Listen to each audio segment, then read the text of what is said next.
Welcome to goldsilver.com radio. My name is Lee Greenberg and I will be your investor and guide. It is our purpose at goldsilver.com radio to keep our finger on the pulse. Our guest today is Gerald Celente. He is publisher of the Trends Journal. Hello, Mr. Celente. Thank you for joining us. Oh, hello, Lee. Thanks for having me. It's a pleasure. When you speak about economic martial law, what does that mean and how will that affect gold and silver? Let's go back to 9/11. Remember what happened when the World Trade Centers were hit?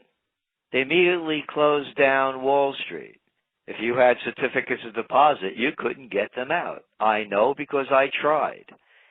They're financial instruments traded on Wall Street. Fleet Bank at the time told me, who were later gobbled up, I believe, by Bank of America. So your money's frozen.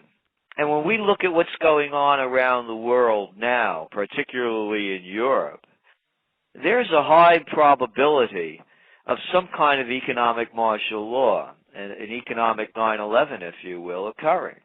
The situation is very tenuous. How many months have we been hearing about how Greeks are going to be bailed out? And how many times have we heard that it hasn't happened yet? And how many backtracks have we heard from the European Central Bank about not flooding the market with cheap money and then doing it?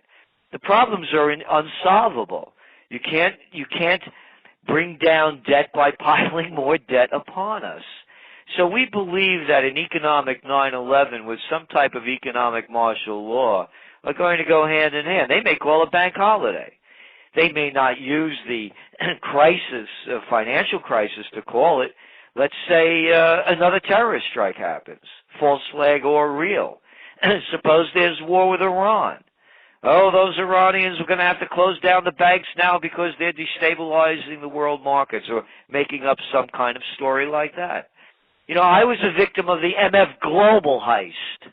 I got robbed by John the Slime Corzine of a lot of money out of my segregated account, and I was trading to take delivery on gold. And I was going to take delivery at the end of November, and they cleaned out my account at the beginning of November.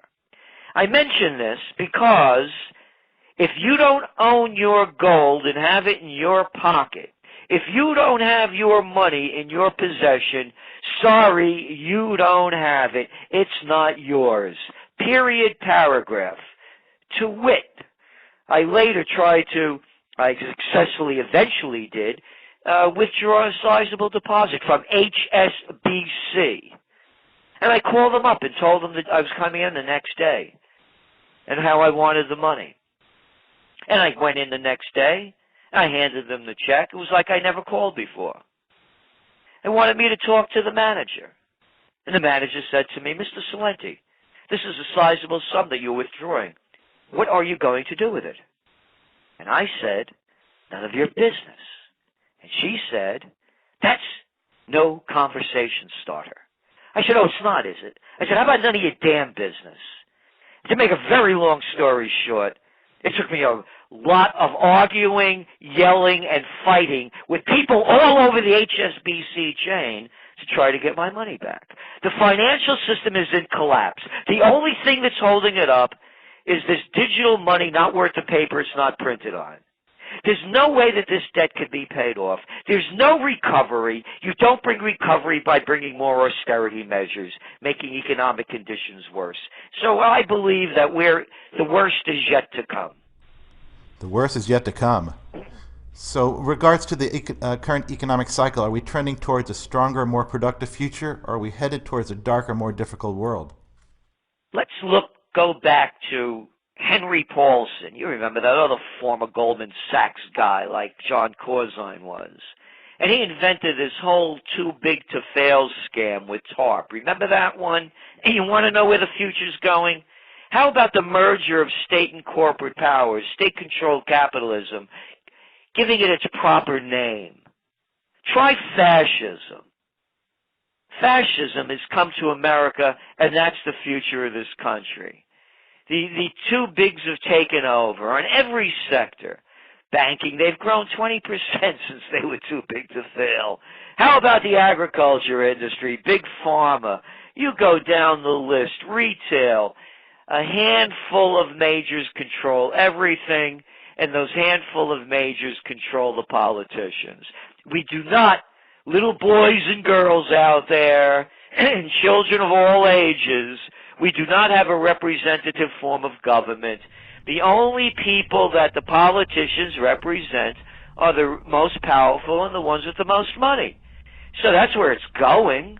And it's going to go where more of us are going to lose what we have. Our quality of life is going to continue to decline as they clamp down on us in every manner. The word justice is being misspelled. How should it be spelled? J-U-S-T-U-S. Just us. Not J-U-S-T-I-C-E. All you have to do is look at how many heads rolled from the Great Panic of '08 scandals. None. I think there were none. And how about John Corzine? He's the Honorable John Corzine when he goes to Congress to answer tough questions. So this is what you talk about, the merger of state and corporate powers. You got it. Can you explain what a technocrat takeover is? Yes. They use this language, this white shoe boy language, to make it appear that when countries are going awry, it's because of, the system and the politicians, which is true. But now we're going to fix it. We're going to bring in a technocrat. Oh, and they praise the technocrats like Mario Three-Card Monti over there in Italy, who replaced Berlusconi, and Papademos over there in Greece. And that's the new trend now, to put technocrats, hard, clear-thinking, no-nonsense bankers. They're bankers. They're not technocrats. They're bankers. Capisce? Where did Mario Draghi? Wasn't he the international advisor for Goldman Sachs gang? And wasn't Papademos, wasn't he the head of the Greek Central Bank? And also worked for the Federal Reserve at one time when he was in the States. Oh, by the way, he was also the roommate of Mario Draghi, the head of the ECB. Hey, it's not the same Mario Draghi that was the vice chairman of Goldman Sachs European division, was it? It's a banker's takeover. They're cloaking in the word technocrats. I say this over and over again. When you talk about, Jesus Christ in a non-religious way, this is talk about a little bit of history here. The only time that the Prince of Peace becomes violent is when he picks up a whip to drive the money changers out of the temple. Bankers are money changers. So they're also called loan sharks. That's all it is, and that's the technocrats. So you're not seeing the future being too rosy? Not unless the people change. And how are the and people as I watch change? the elections going on in the United States, I shake my head and wonder, how could any self-respecting adult vote for a lesser of two evils? These aren't Republican and Democratic parties. It's a mafia. It's a political mafia. Why don't we give them the right names? How about like the Gambinos or the Bananos or the Lanskys or the Schultzes? That's all this is. And so the people, I'm amazed at how adults will fight to pump up their side of the criminal gang and defend them. And so until the people change, it all comes back to the individual. I'm totally convinced. When people regain their courage, dignity, and respect and change the way they're living their lives and doing business, that's the only way it's going to change. To me, it parallels that wonderful saying, that Hindu saying, when the student's ready, the teacher appears. Anybody that's really practiced anything hard knows what I'm talking about. A great teacher makes a great difference. When the people are ready, the leaders will appear. And right now, I don't believe the people are ready. But it's a good time to invest in gold and silver. I don't give investment advice. I'm totally invested in gold and silver, mostly gold and some silver. And, of course, I have cash, but only for operating expenses and a bit as a hedge. But mostly I'm in gold and silver and have been buying gold since 1978 when my first buy was $187.50 an ounce. Mr. Celente, thank you so much for your time. It's been a Thank pleasure. you. And this is Lee Greenberg for GoldSilver.com Radio, reminding you that if you can't hold it, you don't own it. Thank you. Have a good day. If you can't hold it, you don't own it, huh? If you can't hold it, you don't own it. I'll see you. Bye-bye. Take care.